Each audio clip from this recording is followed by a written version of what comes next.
Congress party senior నాయకుడు, పార్లమెంటులో విపక్ష నేత రాహుల్ గాంధీ వల్ల కేంద్రంలోని బీజేపీ, ఎన్డీఏ ప్రభుత్వం ఇరకాటంలో పడుతున్నది. మాటల్లో, చేతల్లో నిజాయితీ గల రాహుల్ దూకుడుకు అడ్డుకట్ట వేయటం అసాధ్యమని భావిస్తున్నది. నిజాలు చెప్పటంలో రాహుల్ గాంధీ ఎవ్వరికీ భయపడడు. భయం అనేది ఆయన కండ్లల్లో కనిపించదు. విదేశాల్లోనూ ఆయన వాస్తవాలు చెబుతాడు. మోదీ ప్రభుత్వం రాహుల్ గాంధీని ఎలా ఆపగలం అని యోచిస్తోంది. పీఎం నరేంద్ర మోడీ వర్సెస్ రాహుల్ గాంధీ అని మాత్రమే కాకుండా BJP, RSS versus Rahul Gandhi అనే విధంగా పరిస్థితి మారిపోయింది. ప్రభుత్వ ఆధీనంలో ఉన్న మీడియాగా పేరుగాంచిన జాతీయ మీడియా కూడా ఇప్పుడు రాహుల్ని ఏమీ చేయలేని పరిస్థితిలో ఉన్నది. రాహుల్ ప్రజల్లోకి చొరవగా వెళ్తున్నారు. రాహుల్ పాపులారిటీ రోజు రోజుకి పెరిగిపోతున్నది.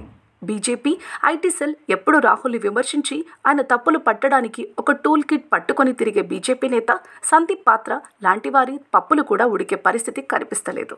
దేశంలో నిరుద్యోగం, అప్పులు, పెరుగుతున్న అసమానతలు, నిత్యావసరాల ధరలు, మరోవైపు ఆడబిడ్డలకు రక్షణ లేని పరిస్థితి కనిపిస్తున్నది. హిందూ, ముస్లింల మధ్య విద్వేషాన్ని పెంచేలా ఉపన్యాసాలు వినిపిస్తున్నాయి. పీఎం నరేంద్ర మోడీ అబద్ధాలను విపక్ష నేతగా రాహుల్ బట్టబయలు చేస్తున్న పరిస్థితి నెలకొంది. ఇది బీజేపీకి ఒక పరిష్కరించలేని సమస్యగా మారింది. గడిచిన 2 ఏళ్లలో యువత మీద రాహుల్ ప్రభావం పెరుగుతోంది. ఈ పరిణామం మొన్న పార్లమెంటు ఎన్నికల్లో బీజేపీ ఒంటరిగా ప్రభుత్వం ఏర్పాటు చేయలేని పరిస్థితికి కారణమైంది.